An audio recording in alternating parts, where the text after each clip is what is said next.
Bismillahirrahmanirrahim. Assalamualaikum warahmatullahi wabarakatuh. Adik-adik mahasiswa pendidikan Islam Indonesia dimanapun Anda berada,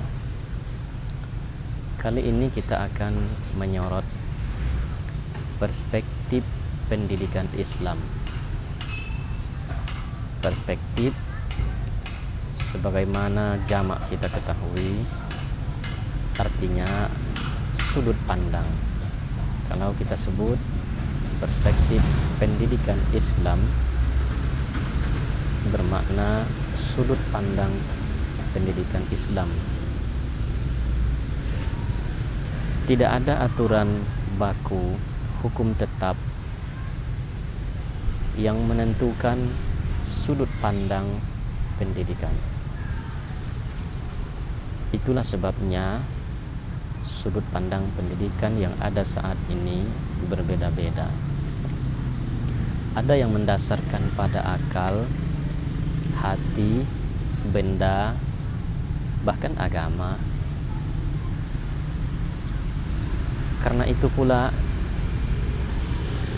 kita menyandarkan atau mendasarkan pendidikan Islam kepada Al-Quran.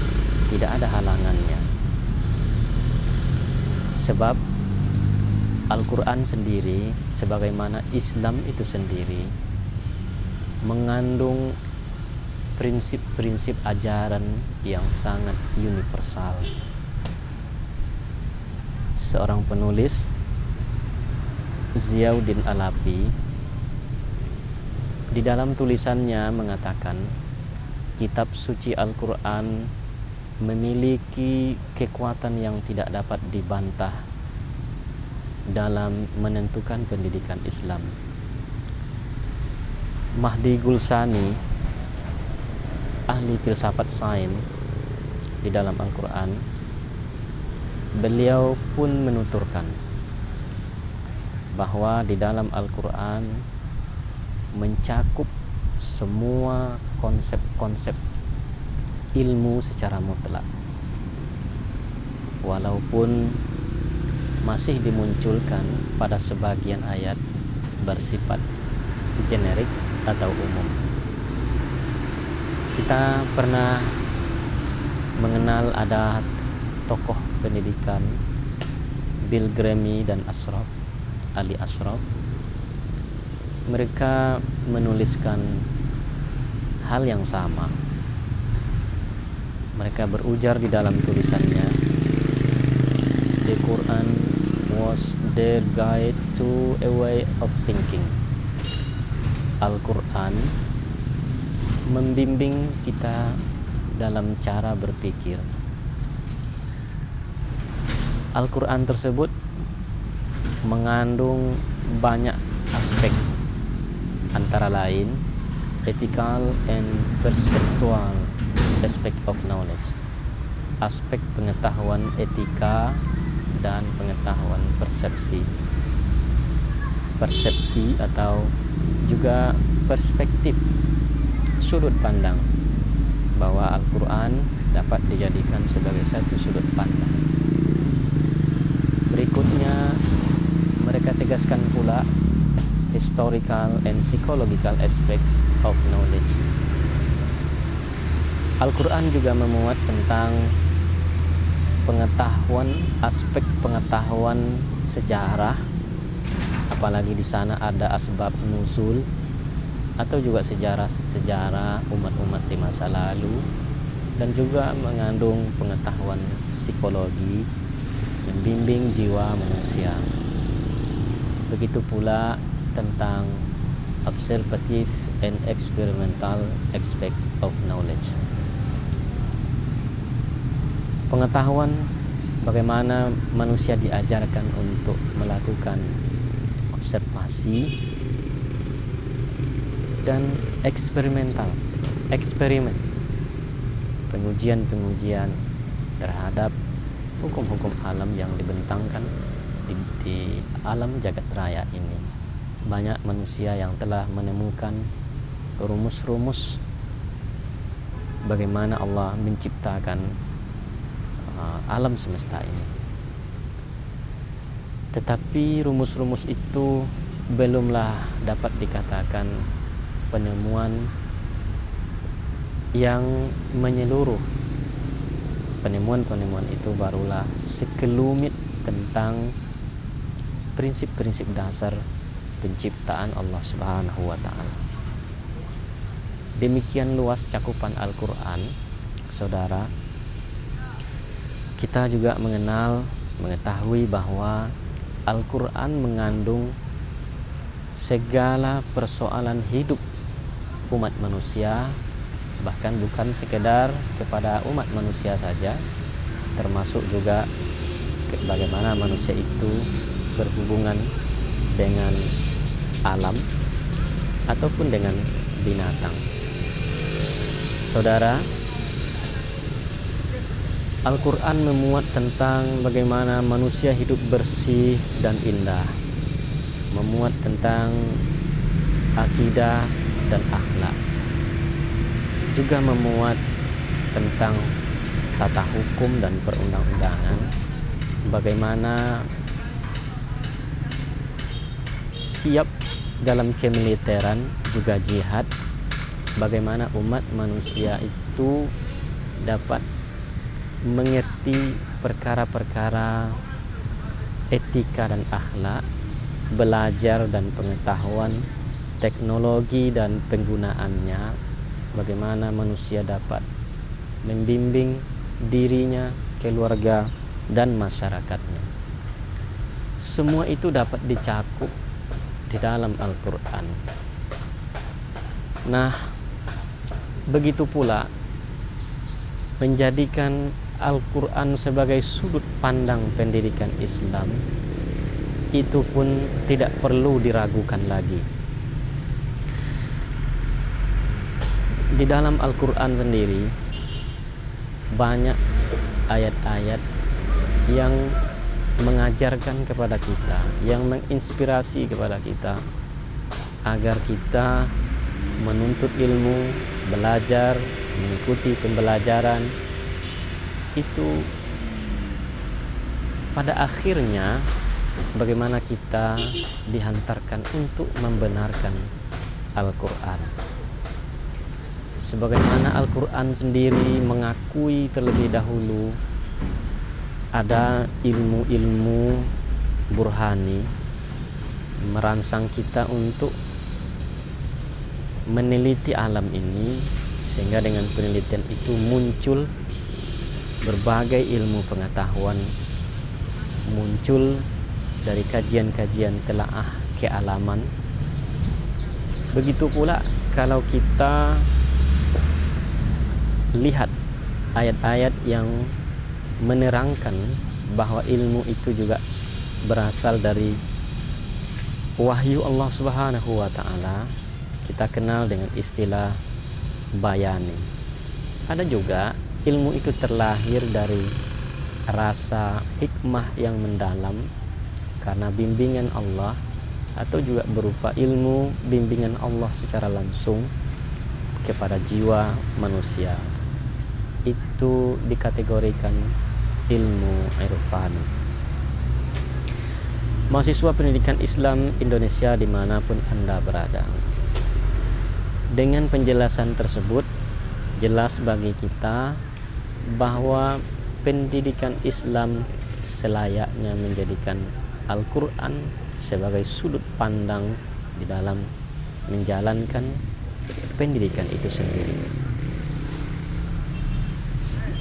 Sedemikian besar betapa pendidikan Islam itu merujuk kepada Al-Quran, sampai-sampai Allah berfirman, وَلِيَعْلَمَ الَّذِينَ أُوتُوا الْعِلْمَ أَنَّهُ الْحَقُّ مِنْ رَبِّكَ فَيُؤْمِنُوا بِهِ فَتُخْبِتَ لَهُ قُلُوبُهُمْ وَإِنَّ اللَّهَ لَهَادِي الَّذِينَ آمَنُوا إِلَى صِرَاطٍ مُسْتَقِيمٍ.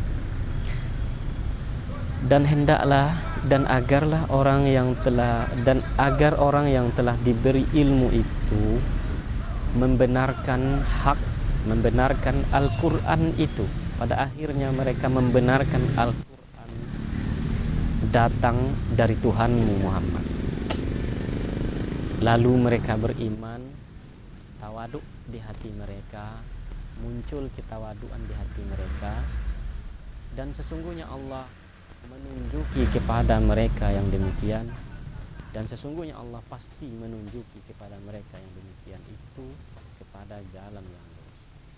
Di sini Allah jelaskan, dan hendaklah orang-orang yang telah diberi ilmu, apapun ilmu yang ditekuni, apapun pendidikan, semuanya mestilah mengantarkan kepada membenarkan Al-Quran sebagai satu pedoman pasti dari Tuhan. Bahkan bukan sekedar itu, apapun ilmu yang dipelajari mesti mengantarkan kita untuk mengenal Allah Subhanahu wa taala, dekat kepada Allah Subhanahu wa taala, taat kepada Allah Subhanahu wa taala. Sebagaimana kita sebut berhari-hari, sehari-hari, fa'lam annahu la ilaha illallah. Apapun ilmu atau pendidikan yang ditekuni, maka ketahuilah bahwa sesungguhnya di sana hanya tidak ada Tuhan selain Allah. Apapun yang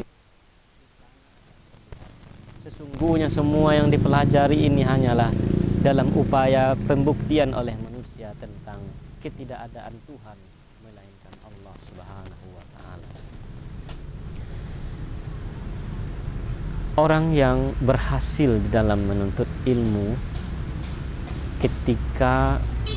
terlihat ketika mereka telah pada akhirnya menjadikan Al-Quran, membenarkan Al-Quran sebagai sesuatu yang benar dari sisi Tuhan mereka. Bertambah keimanan mereka dan bertambah tawaduk di hati mereka. Tambah tawaduk, bertambah tenang di dalam petunjuk Allah Subhanahu wa taala. Dan Allah menjanjikan sesungguhnya Allah akan menunjuki jalan yang lurus. Sesungguhnya Allah pasti akan menunjuki kepada orang-orang yang telah kita sebut, yang telah disebutkan dalam ayat itu, kepada jalan yang lurus. Akhir-akhir ini banyak sekali orang-orang yang lulus dari pendidikan tinggi, tapi tampaknya tidak menempuh dalam keseharian, bahkan tidak jarang kejuran, berbuat mungkarat, bahkan berlaku merugikan banyak orang.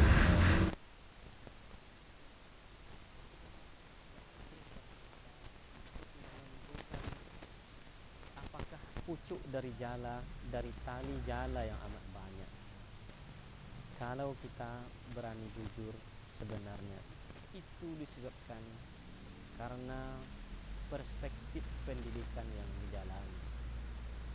Perspektif pendidikan ini penting sebagai ruh dari segala masalah, dari segala apapun yang dibahas, yang diterangkan, yang diberlakukan, yang diberi kebijakan di dalamnya, di dalam pendidikan Islam itu sendiri. Islam mestilah dijadikan sebagai perspektif pendidikan, sehingga dengan demikian Islam pun akan menjadi subject matter, materi ajar. Kalau kita lihat secara jujur sekarang, banyak pendidikan Islam mengambil filsafat barat sebagai perspektif pendidikan. Tentu itu tidak sejalan dengan pendidikan Islam yang sebenarnya. Apalagi ketika dinamakan pendidikan Islam, tetapi materi ajar yang diajarkan lebih kepada materi-materi barat. Ambil misalnya sarjana psikologi Islam. Kita melihat sumber-sumber yang banyak digunakan adalah sumber-sumber barat. Apalah artinya bila mereka sangat menguasai teori-teori John Locke, John Dewey, dan ahli-ahli psikologi barat, tetapi mata kuliah Islam seperti ulumul Quran, ulumul hadis hanya dijadikan sebagai faktor label pendukung saja, sehingga nanti pada akhirnya mereka disebut sarjana psikologi Islam.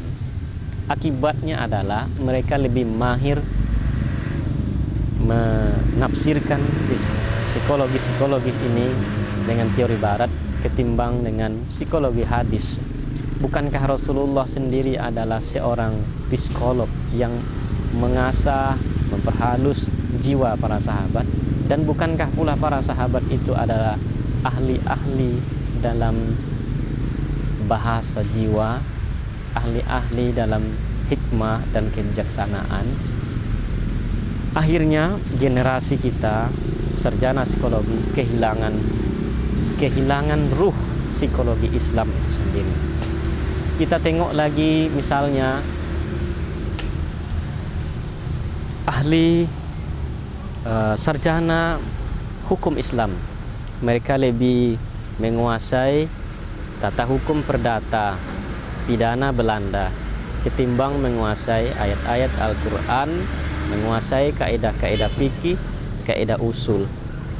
Itu menyebabkan tidak sesuai apa yang dikatakan dengan sarjana hukum Islam. Menjadi sarjana ekonomi Islam lebih fasih dengan ayat-ayat Angel, Adam Smith dan tokoh-tokoh ekonomi lainnya ketimbang mereka menguasai sistem ekonomi Islam yang sebenarnya, yaitu sistem standar emas. Ini jarang sekali dibahas di kampus-kampus saat ini, sistem ekonomi standar emas itu. Bahkan kita mengenal sistem ekonomi moneter, padahal kalau kita dalami lagi ekonomi Islam, tentu kita akan menemukan kekayaan atau khazanah bagaimana Islam itu berekonomi. Kita lihat di kitab-kitab fikih banyak sekali diuraikan di sana bagaimana Islam membangun ekonomi. Tidak tepat di sini saatnya saya menguraikan perkara itu. Itu bagian daripada dosen ekonomi Islam. Adik-adik mahasiswa pendidikan Islam dimanapun Anda berada, pada akhirnya kita dapat berkata bahwa masih banyak terjadi kekeliruan pendidikan Islam saat ini. Islam belum secara utuh dijadikan perspektif pendidikan, dan juga Islam belum secara utuh dijadikan materi ajar di dalam pendidikan Islam. Al-Ghazali pernah berkata, seseorang yang berhasil di dalam menuntut ilmu bila dia bertambah ilmunya, bertambah keimanannya, dan bertambah baik akhlaknya. Sedianya pendidikan Islam mengantarkan ke arah setidak-tidaknya yang disebut oleh Al-Ghazali ini. Bertambah pengetahuan harus sejalan dengan pertambahan iman. Pertambahan iman harus dapat teraktualisasikan dengan bertambah baiknya akhlak bagi si pembelajar di dunia pendidikan. Karena itu mau tidak mau mestilah yang paling utama kita luruskan adalah Islam mesti secara utuh dijadikan sebagai perspektif sudut pandang pendidikan. Begitu juga Islam secara utuh mesti dijadikan sebagai materi ajar pendidikan Islam. Akhirnya dalam surat An-Naml ayat 93 ditegaskan, wa qulil hamdulillahi sayurikum ayatihi fata'rifunaha.